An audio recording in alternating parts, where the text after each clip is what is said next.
more edges between vertices within each community and few edges between vertices across two communities. Okay. Now we could evaluate how good is this partitioning using this modularity score. So that's what we're going to do. So for a given graph, for any edge,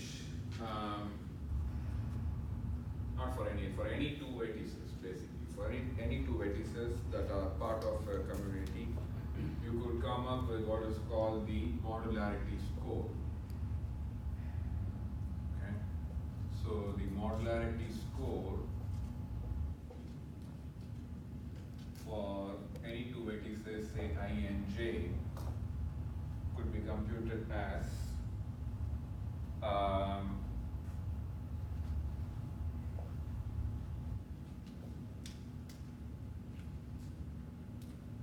one minus, nothing is okay today. 1 minus the degree of I times the degree of j divided by 2m. So m is the number of edges. If there exists an edge between I and j, it is 0 minus di times dj if there is no edge between I and j. So if there's an edge between I and j, the entry in the adjacency matrix is going to be 1, right? So aij is going to be 1 if there's an edge between I and j. aij is going to be 0 if there's no edge between I and j. So that's what is captured in this kind of formula. Okay, so aij minus di times dj divided by 2m. So I have broken down into the details. So it is aij is 1 if there's an edge between I and j. It is 0 if there's no edge. So it is 0 minus. So it's subset of E. What is that? Not a subset. Ij belongs to E means there's an edge ij instead of all edges. Okay, edge between I and j among all the edges out there. Okay, so you can come up with the modularity score for each pair of vertices, I and j like that, and then sum it up over all the vertices you want to account for, all the pairs. So we'll do examples. Okay.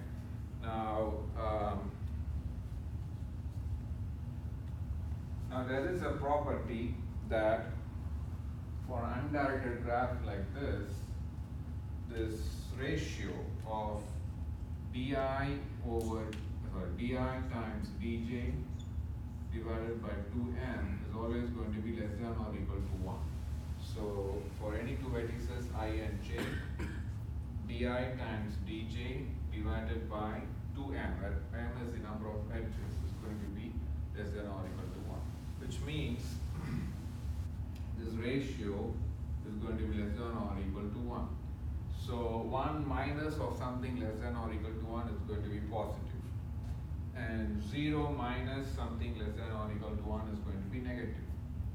So if two vertices have an edge between them, the modularity score is going to be positive.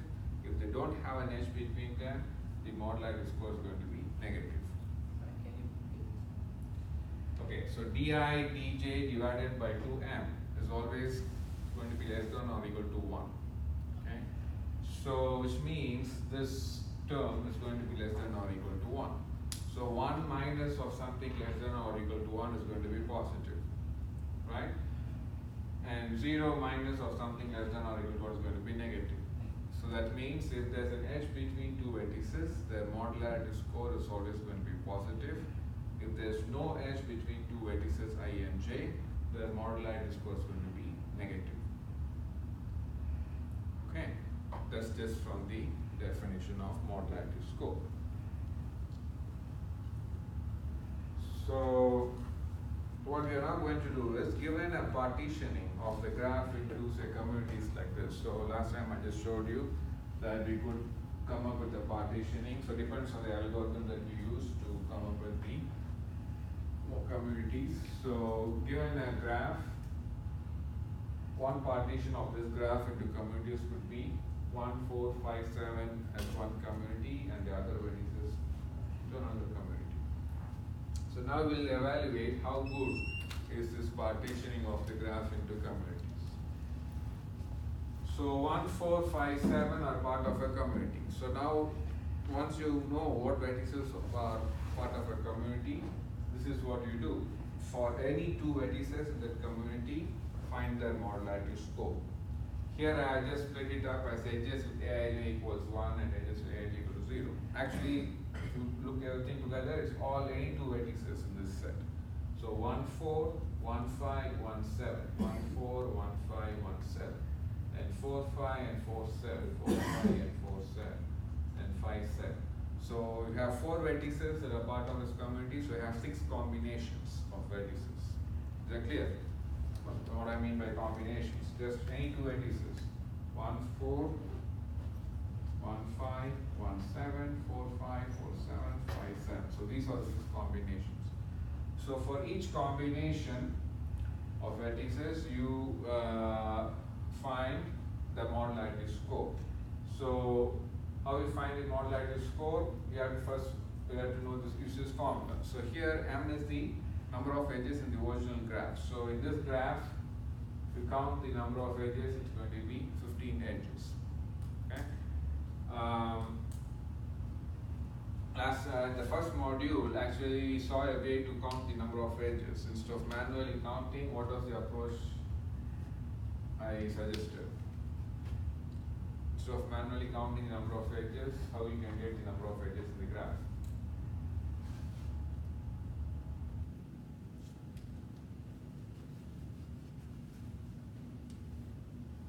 Idea? If you get the degrees of all the vertices, Yeah.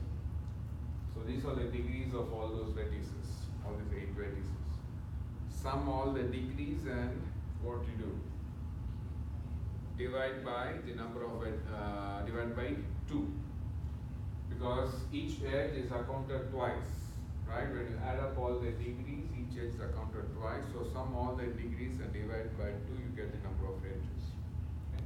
So you have 15 edges in this graph, and the degrees you know how to find. So degrees again on the original given graph. So degree of 7 is 3, degree of 5 is 5, degree of 3 is 4, and so on.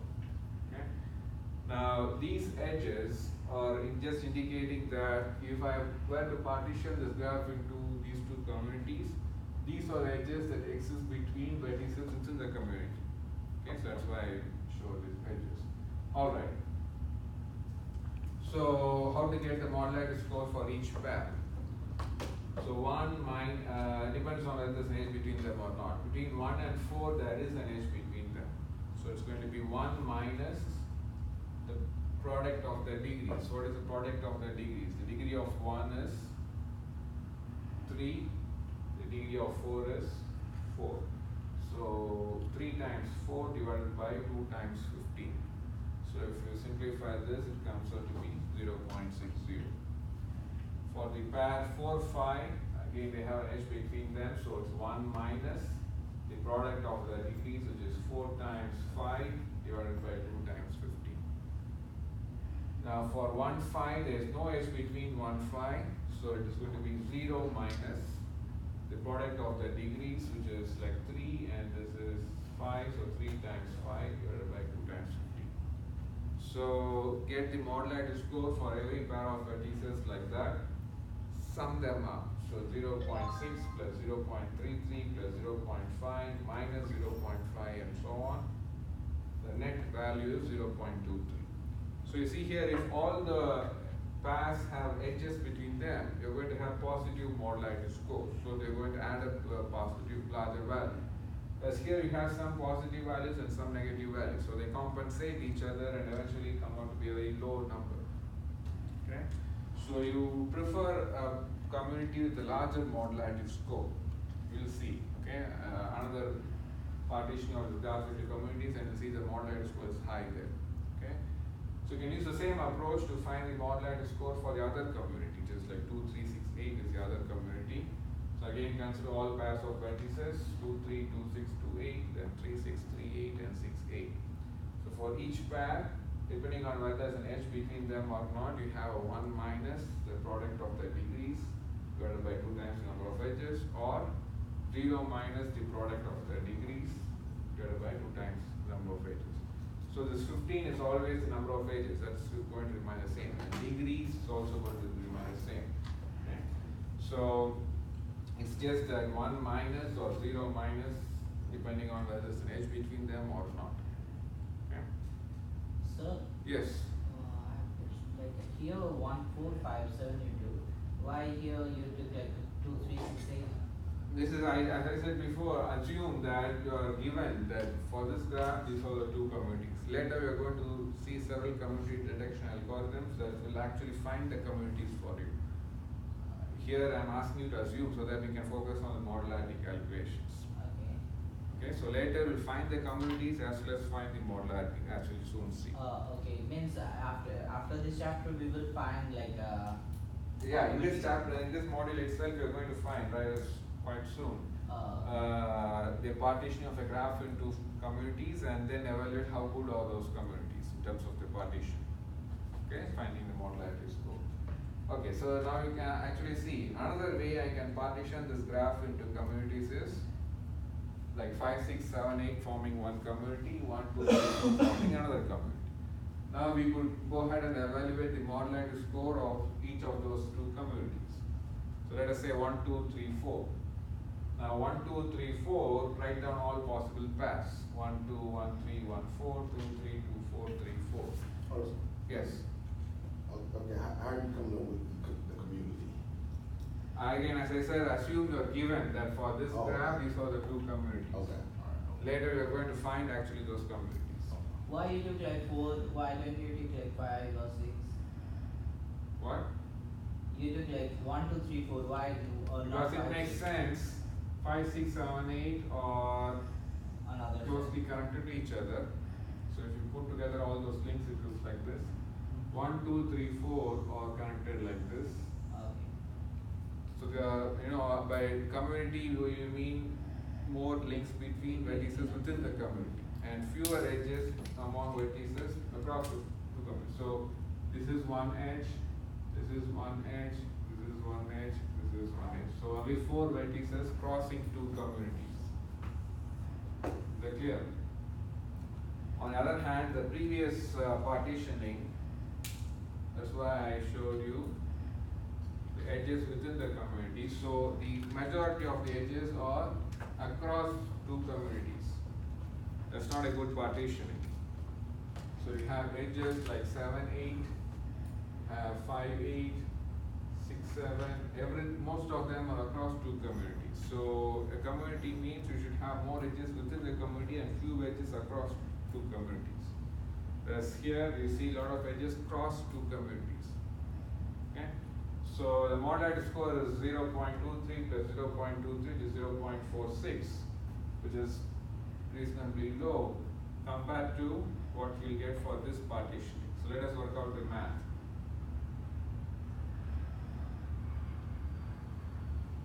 So the degrees and everything is still the same, the number of edges is still the same.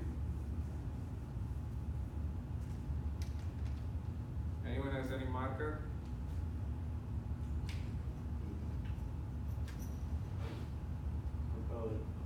Try to get something next time. You have one?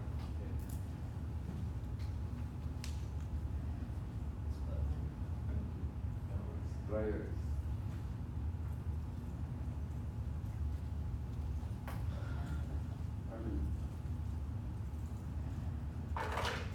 Okay, so 1, 2, 3, 4 is a community. So let us find all possible paths. 1, 2, 1, 3, 1, 4, 2, 3, 2, 4, and 3, 4. So for each path, depending on whether there's an edge between them or not, you have 1 minus the product of the degrees divided by 2 times number of edges. If there's no edge between them, it's going to be 0 minus the product of the degrees divided by 2 times number of edges. So there's only one pair with no edge between them. So the sum of all the modularity scores is going to be a reasonably larger modularity score. Now for this community again 5, 6, 7, 8, you see here all pairs have an edge between them. So all pairs are going to have 1 minus of the product of the degrees. So again the product of the degrees divided by 2 times number of edges is going to be less than or equal to 1. So all are positive. So the sum is going to be a larger value. So this is the modularity score for one community and this is for the other community. So the sum of the two modularity scores is 5.54, which is much larger than 0.46. So you see, this is how you could evaluate how good is the partitioning of the graph into communities. So if you partition this graph into two communities like this, that's not a good partition, okay, because you have a low modularity score. On the other hand, the partitioning of this graph into two communities like this is relatively better, okay, because we have a higher overall modularity score of 5.54. So if you have to pick between the two partitionings, you will pick this one compared to the other. Is that clear? Okay, because this partitioning has a larger modularity score compared to 0.46 of the previous partition. Is that clear? So in this here there is no relation between like in others like in 1, 2, 3, 4, then how the whole structure is. They have edge between them. So 1, 2, 3, 4 are the vertices in this graph, right? So I say put them into these 4 vertices as one community. The modularity score comes out to be 2.67. Put these 4 vertices into one community, the modularity score comes out to be 2.87. On the other hand, if I put the other way, 1, 7, 5, 4, 1 as one community, then 8, 6, 2, 3 as another community, that's not a good partition. So like in this class, you people are sitting like this, with this setup, right? I could probably put these 3 people as one community, those 2 as one community, and these 3 as probably he's alone by himself. So because you are sitting next to each other, so we say if you sit next to each other, you have a link between them. On the other hand, if I put those 2 people and this guy as one community, or you 3 people with those 2 people as one community, there's no link between the 2 of you, right? So if you don't have many links between vertices within a community, it doesn't make much sense to call that as a community. So community means more links among people within that community. Is that clear? So that's the idea here. So if you don't have more links and you still group those vertices within the community, they're going to have a negative modularity score. So if you're going to have a negative modularity score, it's going to pull down the overall modularity score for that community. Modularity is like how much they interlink, the 2 communities are interlinked or strong, right? Yes. So so you find the modularity score for each pair and sum all the modularity scores. So if a community is going to have a lot of pairs that are not connected, then they're going to have a negative modularity score. So it's going to pull down the overall modularity score. Okay? Any other question? So let us now use the eigenvector approach to identify the communities. They're also called components. You can interchangeably use them. So we're going to use a small graph first and then work on a larger graph. Okay, so now for the community, so before we proceed, let me just deviate a bit. I gave you, 5 or 6 programs, jar files, right, remember? Posted in Canvas. Yes, sir. So one of those is on finding the pairwise modularity scores. So these are called pairwise modularity scores because you're doing for any two vertices in pair. Okay. So you don't have to, for your exam purposes, do all these calculations manually. The program is going to give you the pairwise modularity scores. Is that clear? So let me show you how to run it. So same as what you did for the eigenvector program.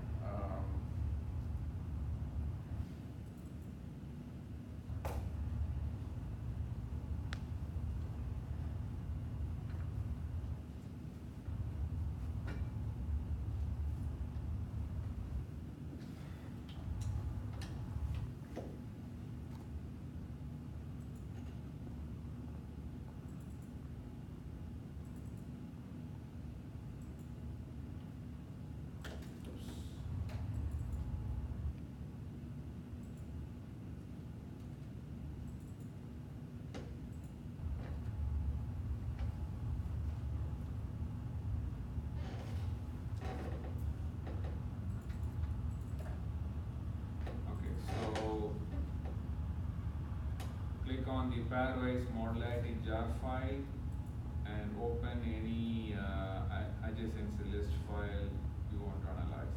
So where this is? I gave you in that canvas the 6 zip files, right? If you unzip the attachment, you'll see 6 folders. Okay. The other day I downloaded the EVC underscore adjacency list from Canvas. So search the same place. So load, let us say, the adjacency list to any adjacency list file. So you can see here have all pairs of vertices and their modularity scores. So if their modularity score is positive, they have an edge between them, and it's negative, they don't have an edge between them. Okay, so this is all pairs of vertices. So you can save this to a file if you don't want to repeatedly compute them. As you'll see, you need to repeatedly use this information. Okay, then we do community detection.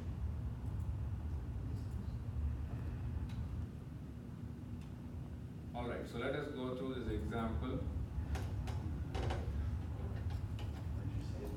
Are you able to find it? The other day I did not download all the files from Canvas. Which file do you want us to open? The pairwise modularity. It's in modules. Module 2.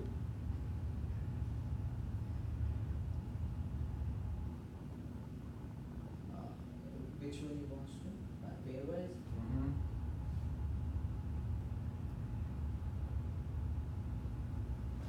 Okay, so of course we are also going to run here the eigenvector program. So run the EVC underscore adjacency list program also. So given a graph, use its adjacency list or adjacency matrix to run the EVC underscore adjacency list or adjacency matrix program. You can, all you need is the eigenvalues and the eigenvectors for each eigenvalue. Okay, so you know how to get this, isn't it? Eigenvalues and the corresponding eigenvectors. Any question on this?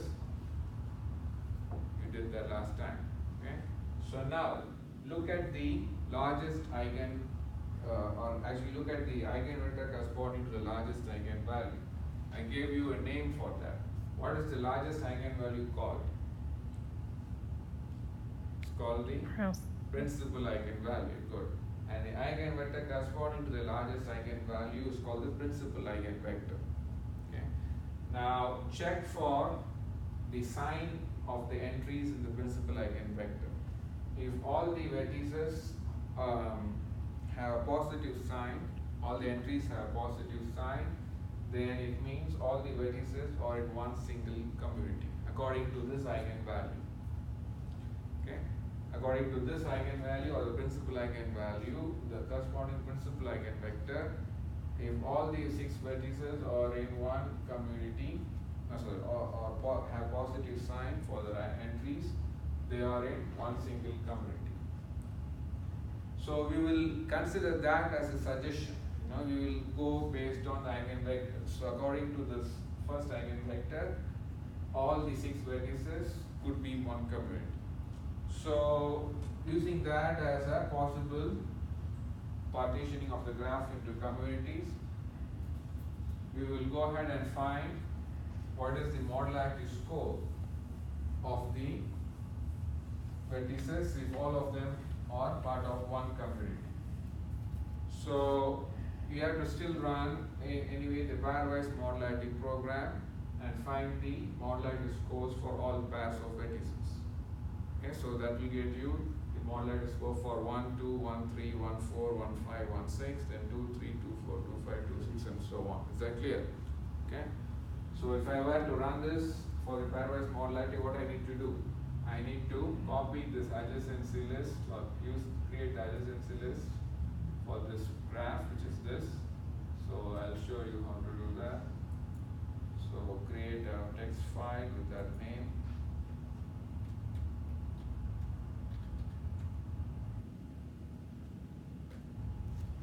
Okay. So then save this to some text file.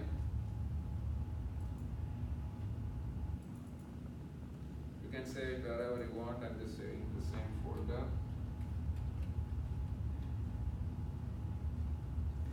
So now run the pairwise modularity score program. So if you open analyze a file, it will open a different file.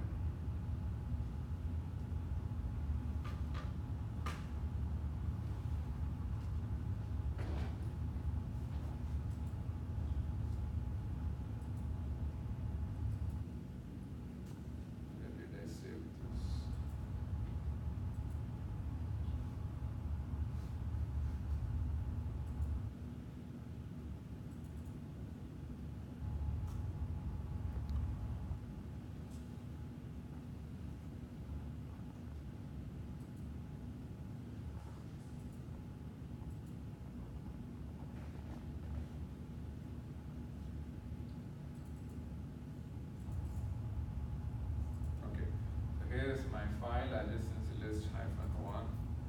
So just double click on it or highlight there and click open, so either way is fine.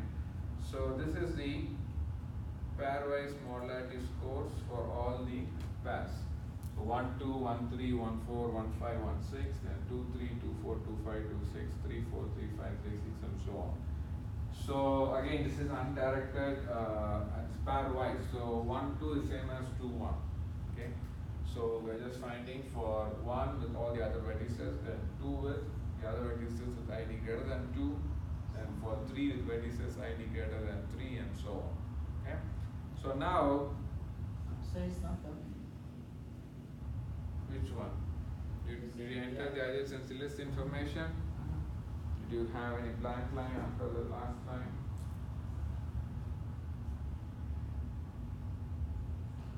You have to leave space between for edges, 1 space 2 or 1, you know, you can't just say 1, 2. It's like row, column. Huh? Just like row and column. No, just press a tab space or press a space. 1, there is a blank space. Okay? So it's 1 followed by a blank space. So it's not just 1 and 2 together. Okay. Okay. Alright, so we are assuming that all the 6 vertices could be part of a single community. So if that is the case, we'll go ahead and find what is the modularity of such a partition, of such a community. Okay. So how do we do that? Sum up all these, because 1 through 6, if they form one single community, then these are all the possible pairs of vertices, and these are the modularity scores. So sum of all their modularity scores will be the modularity score of that whole community. So it will come out to be, what let me see. So sum of all their modularity scores is 0.47. Sum of all the pairwise modularity scores. So if all the 6 vertices are part of a single community, this is the modularity score. Yes. So for this, we need to find eigenvalue we also. Yes. So we need to find the eigenvalues and the corresponding eigenvectors. So according to the principal eigenvector, all its entries are positive, so that means all the vertices are in one single community. Now we will look at the second eigenvector, which means the eigenvector corresponding to the second largest eigenvalue. So what is the eigenvector corresponding to second largest eigenvalue, which is 1.7321 is the second largest eigenvalue, and this is the corresponding eigenvector. So now if you look at this eigenvector, entries for vertices 1, 2 and 3 are negative, and entries for vertices 4, 5 and 6 are positive. So which means 1, 2 and 3 form one community, 4, 5, 6 will form another community. So now we need to evaluate how good is this partitioning of the graph into two communities, which means we had 1, 2, 3, 4, 5, 6 as one community and the modularity score is 0.47. Now if we partition this into 1, 2 and 3 as one community and 4, 5, 6 as another community, we need to find what is the modularity score for this community and the modularity score for this community, add them up, that is the modularity score of the partition of this set of vertices into two communities. Okay, so let us see what are the numbers we get. So to get the modularity score for the community 1, 2, 3, what should we do? We need to write down all pairs of vertices among these three vertices. 1, 2, 1, 3 and 2, 3 are the possible pairs. Now for each pair, the program is going to give you a pairwise modularity score. So get those numbers, add them up, that is the modularity score for this community. Okay. For each we need to find out, for each eigenvalue we need to find out? Each eigenvalue, what do you need to find out? Like Yes, so wait for me to complete. So we started with this eigenvector, and according to this, all entries are positive, so all vertices are in one community. And we found the modularity score of such a grouping. Now according to this second eigenvalue, the corresponding eigenvector, the 1, 2 and 3 have negative sign, so they are in one community. 4, 5, 6 have positive sign. So find the modularity score for this community. How? 1, 2, 1, 3, 2, 3 are possible pairs. Add the modularity scores. You will get what? What is the modularity score for 1, 2 and 3?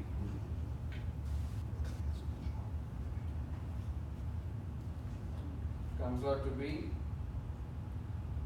1.85. Okay? And 2, 5, 6 is also 1.85. It's very symmetric. Sorry, 4, 5, 6.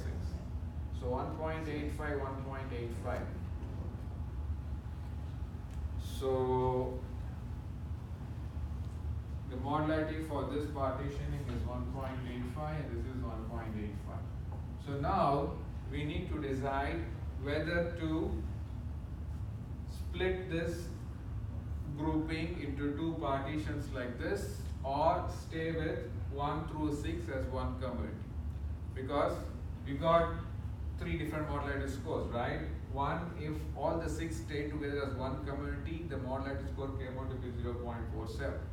If we split that grouping into two communities like this, the modularity scores for the individual communities is 1.85.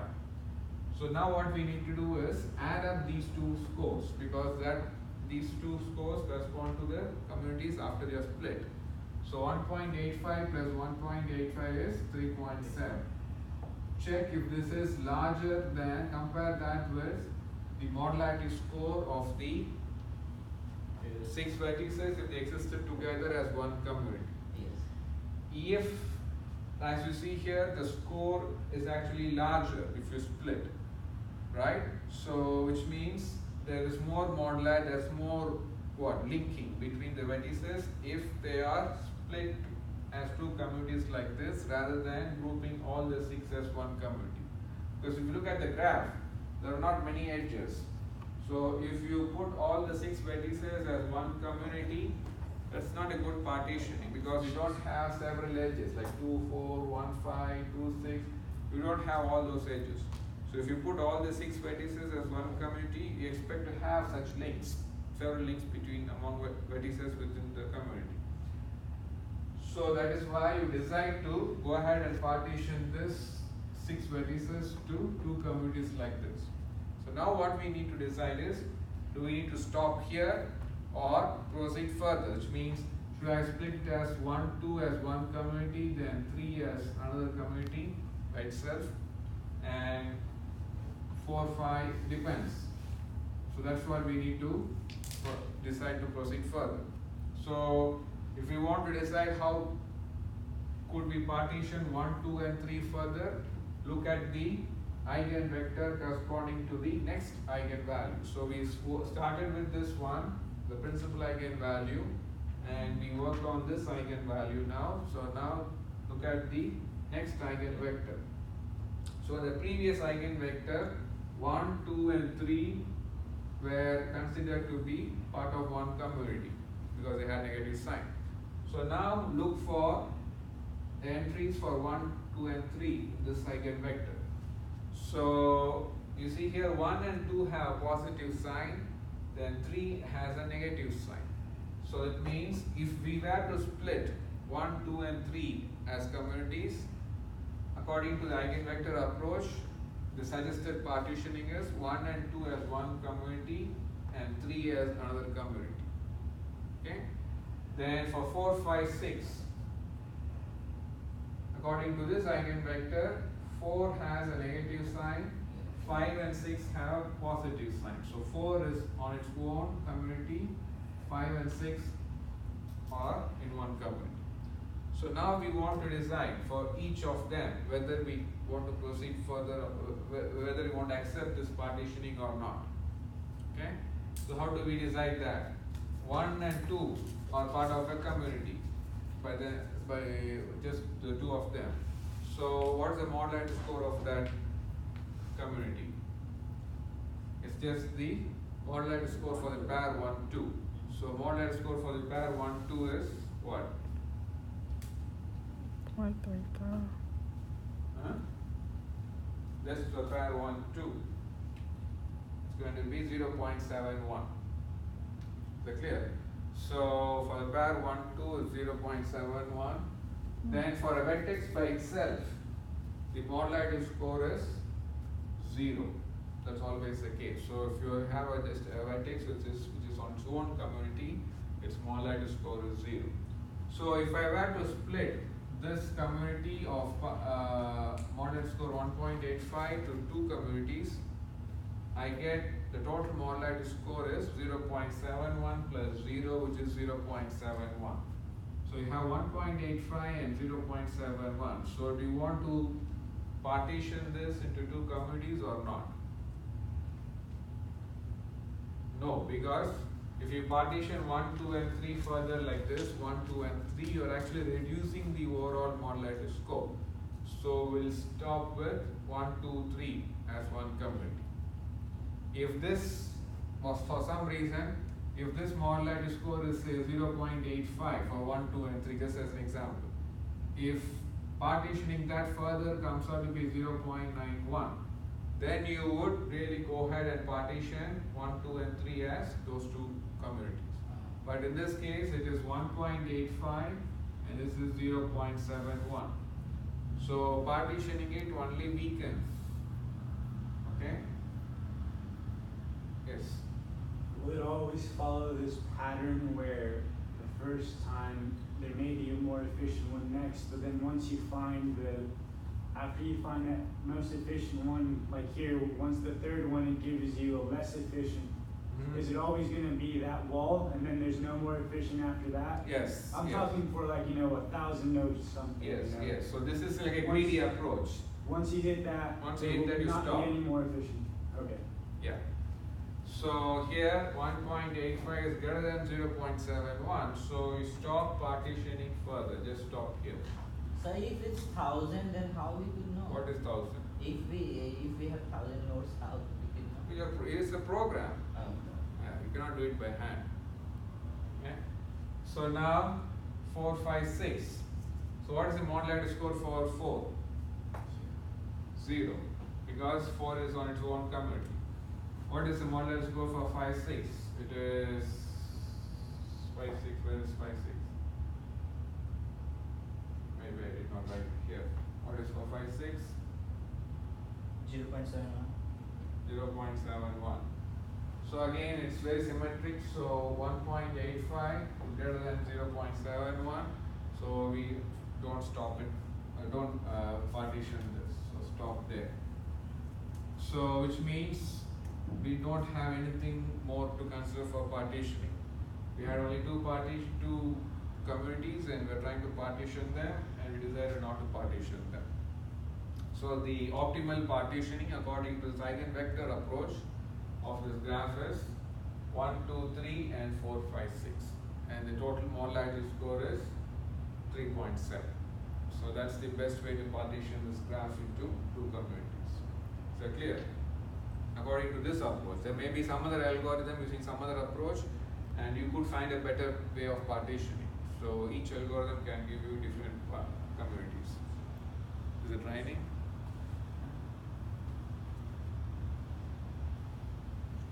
Alright, so let us see one more graph. It's a bigger graph now. So, what we need to do? What's the first step? Given a graph. Yes? The first step is to find all the eigenvalues and the corresponding eigenvectors. Right?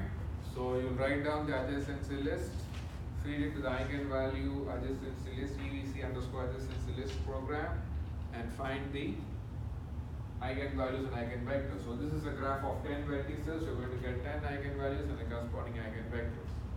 So the largest eigenvalue is the principal eigenvalue, which is what? A 4 point something. So let me make it smaller a little bit. So 4.3515, that's the largest eigenvalue. Look at the entries in the corresponding eigenvector. This is the principal eigenvector. So all the 10 vertices have positive sign. So according to the principal eigenvector, see, you naturally will expect to see that because this is a connected graph. So if it's a connected graph, the principal eigenvector is going to have all the entries positive or of the same sign. So according to the principal eigenvector, all the 10 vertices ought to form a community. So what you should do? Find the pairwise modularity scores. You can do that right away also. You don't have to really do it at this stage. You can do the pairwise modularity scores at the beginning itself, because you're going to use those scores repeatedly. So for all the, so you have 10 vertices. So how many possible pairs?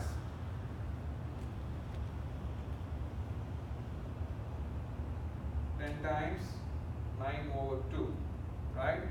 So run the pairwise mod. So these are some of those scores. So run the pairwise modularity scores on this graph. You're going to get 10 times 9 over 2. That many pairs. So vertices and corresponding modularity scores. So if you sum up all those numbers, now for a larger graph, it's very reasonable to assume that it's not optimal or the best way to put all the vertices into one community, because unless there is a complete graph with edges between any two vertices, right? So to save time, we are going to assume that the given graph is not the best way, is not the optimal partitioning of the graph into communities. Okay? So we are going to assume that 0, 1 through 9 has some modularity score, but it's going to be smaller than the modularity score that we get after partitioning. Okay? So we'll focus on partitioning now. If you're interested, you can go ahead and find just find the sum of all those pairwise modularity scores. That is going to get you the modularity score for the whole graph as one community. So now, how to decide the partition? So look at the eigenvector corresponding to the next largest eigenvalue. So 2.1175 is the next largest eigenvalue. and this is its corresponding eigenvector. So here you have negative entries for 0, 3, 4 and 5. So 0, 3, 4 and 5 form one community, and the other vertices 1, 2, 6, 7, 8, 9 form another community. So we need to find the modularity score for this community as well as this community. So how do you find the modularity score for 0, 3, 4, 5?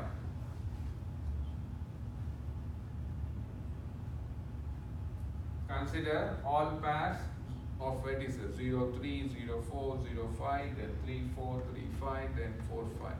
So for all those 6 pairs of vertices, get the modularity scores from the output of that program, add them up and see what you get.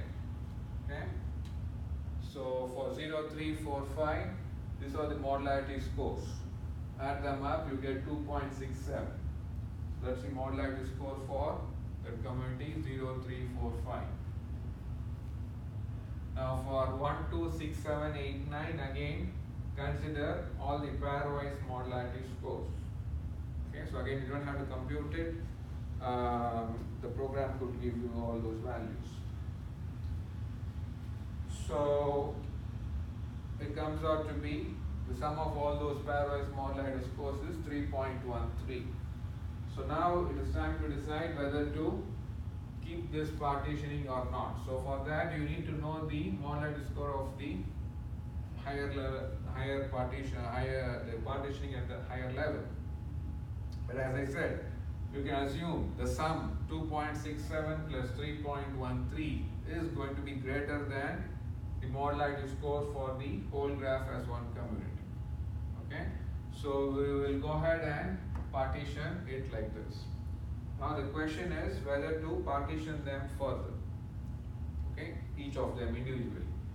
So let us look at whether to partition 0, 3, 4, 5 further. So how would we decide that? Look at the next eigenvector corresponding to the next largest eigenvalue. So the next largest eigenvalue is this 1.6723, and this is the corresponding eigenvector. So look at the entries for 0, 3, 4, 5. So this is the entry for 0, a positive entry, 3 is also positive, 4 and 5 are negative. So 0 and 3 are positive, have positive entries in this eigenvector. 4 and 5 have negative entries in this eigenvector. So now we need to find the modularity score for each community. So 0, 3 is just by on their own. So 0.7 is the modularity score. For 4, 5, 0.55 is the modularity score. So now we need to decide whether to stay with 0, 3, 4, 5 or split them further like this. So how do we decide that? The value is less, modularity value is less, so we just stop. Yes. So the sum of these two, 0.7 plus 0.55 is 1.25. So 1.25 is less than 2.67, right? So we will just stop here and don't partition this like this. Is that clear? So let us do for 1, 2, 6, 7, 8, 9. So how do we decide to partition this? Look into the same eigenvector. Okay? So 1, 2 have positive entries, 8 has positive entries, and 6, 7, 9 has negative. So if I had to split it, it is like 1, 2, 8, 6, 7, 9. So now we need to decide whether to keep them like this or just stay without partitioning. So how do we do that? Find the modularity score for 1, 2, 8. So we need to know the pairwise modularity for what? What pairs? 1, 2, 1, 8 and 2, 8. So if you look at the numbers and add them up, it comes out to be 1.9. Okay? So the modularity for this 3 vertices is 1.9. For 6, 7, 9, Again, you have to find the pairwise modularity score for 6, 7, 6, 9, 7, 9. If you add all those three numbers, it comes out to be 1.83. So now let us decide whether to partition this or not. So what's the answer? The higher grouping 1, 2, 6, 7, 8, 9 had 3.13 as a modularity score. If you split it, the modularity scores come out to be 1.9 and 1.83. So the sum is 3.73. It is greater than 3.13. So which means we'll go ahead and keep this partition of the graph of this So component. if one part is not Yeah, you could do that. That could happen. okay. Okay? They are independent. So once you got 0, 3, 4, 5, it's on its own. Then 1, 2, 6, 7, 8, 9, it's on its own. Sir, Yes. can you tell like why we keep this 1 to 8 proportion? Because the sum of these two modularity scores, you understood how we got the modularity score for 1, 2, 8 and 6, 7, 9, right? Yes. So the sum, so if we were to keep them as it is 3.13. If you split them as two communities like this is their total modularity score, the sum of these two, which is 3.73. So you have to check if it turns out to be greater than the modularity score of the parent community or not. In this case, it is greater. So we will keep the two sub-communities like this instead of keeping all the 6 vertices as one community. Is that clear? If on the other hand, if this came out to be say 0.83, the sum is 2.73. So in that case, 3.13 is greater than 2.73. So what would you do? You would keep all the 6 vertices as one community rather than partitioning them, because if you partition them, it comes out to be, the modularity score actually comes out to be smaller. Okay? Clear? So if the sum of the modularity score is smaller than the parent community, then just keep the parent community as it is, don't partition. The sum of the modularity scores of the sub-communities comes out to be larger, like here, it is 1.83, so it is 3.73. Then it is larger than the parent community, so partition that into those two communities. Okay? So now you could decide whether to proceed further. Can we divide 1 to 8 further? Okay? For that, what you need to do? Look into the eigenvector corresponding to the next largest eigenvalue. Okay? So you see here, you don't even have to do that, because if you were to partition 1, 2 and 8, it would end up being like 1, 2, 8 or 1, 2, 8, like that, right? Now, for any pair, what did I say? The modularity score is going to be, even if they have an edge between them, is going to be less than or equal to 1, right? And for standalone vertex like this, the modularity score is 0. So 0 plus some fraction is going to be a fraction, less than 1. And it's going to be definitely less than 1.9, right? So there's no point in splitting this further, because this modularity score is greater than 1. Similarly, a modularity score of 3 vertices like this, and 6, 7, 9, again, if you split it, you are going to have a standalone vertex and then a pair. And the sum is going to have a modularity score that is less than 1.83. So you don't even need to try splitting them.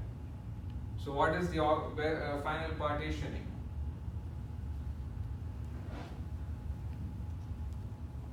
Did I show anything more here? Yeah. So this is what is called like a dendrogram. Have you come across this name in machine learning?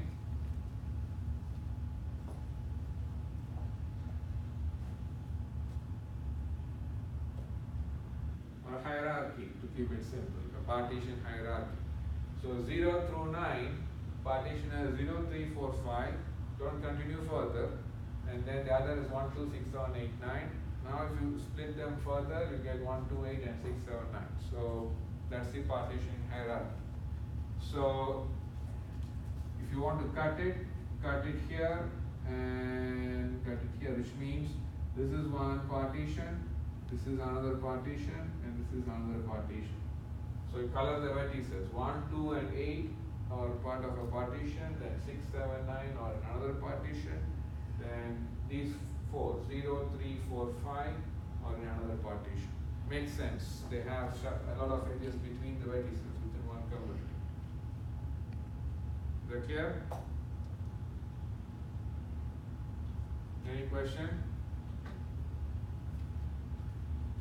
Of course, you can also add all the modularity scores. So these are the modularity scores for each of those partitions. For 0, 3, 4, 5 it is 2.67.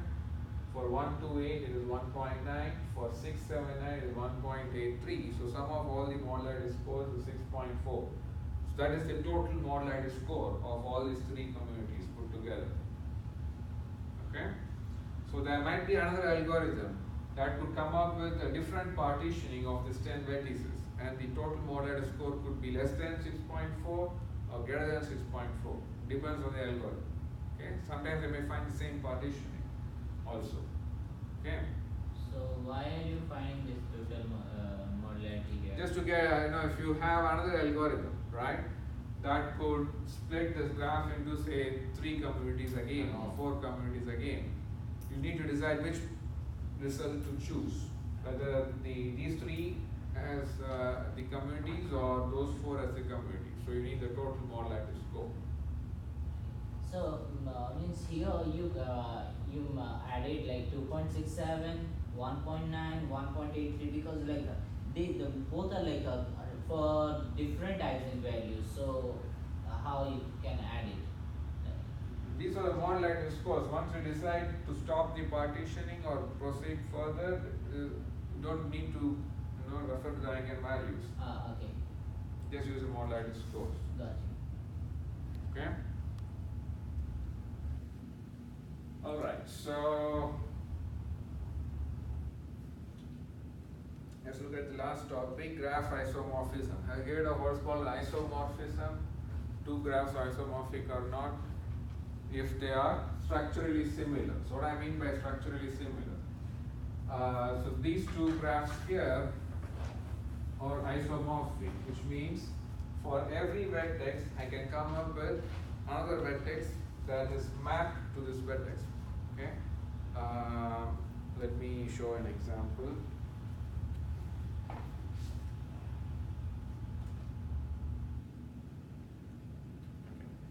So this is a mapping between the two vertices or between the two graphs. So vertex 0 in this graph G1 is mapped to vertex 7 in this graph G2.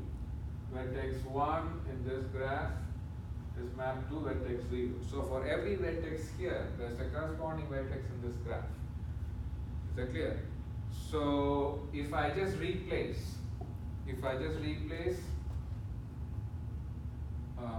7 with 0, the second graph G2, 0 with 1, 3 with 2, and so on, you will get this graph. So they are the same graphs. It's just the labeling of the vertices that is different in the two graphs. Okay, is that clear? So if I keep this as it is and relabel this as, instead of 0, I call this as vertex 7. Instead of 1, I call it as vertex 0. Instead of 2, I call it as vertex 3. Instead of 3, I call it as vertex 5, and so on. You see here, vertex 7 has two neighbors. What? 0 and 3. So vertex 7 has two neighbors, 0 and 3, after you relabel. Is that clear? So it's just the labeling of the vertices is different in the two graphs, which may not look obvious when you look at the two graphs. So given two graphs, we want to find whether they are structurally the same. Okay? And just the mapping is need to be found. Okay? So what is the ID for the vertex in this version that is mapped to the other version? Is that clear what I mean by isomorphic? Okay? They are the same graphs structurally, it's just the labeling that is different. Is that clear? Okay? So how to find whether given two graphs like this, whether they are isomorphic or not? That's the thing we are going to solve. Now, the approach again using eigenvectors. So the answer is this. So first find, so if you want to call two graphs isomorphic, they have to satisfy one property, okay? They should be what is called isospectral. So isospectral means they should have the same eigenvalues. So that's like a precursor test or prerequisite check. Given two graphs, first find their eigenvalues. So of course they should have first of all the same number of vertices. If they don't have the same number of vertices, there itself you can rule out they are not isomorphic. So if you have 8 vertices here, you have 8 vertices here, it passes the vertex check. Next find the eigenvalues. So find the 8 eigenvalues for this graph and the 8 eigenvalues for this graph. They should be exactly the same, all those 8 eigenvalues. So such a graph is said to be isospectral if they have the same eigenvalues. So if a graph is isomorphic, it's guaranteed to be isospectral, but the converse is not necessarily true.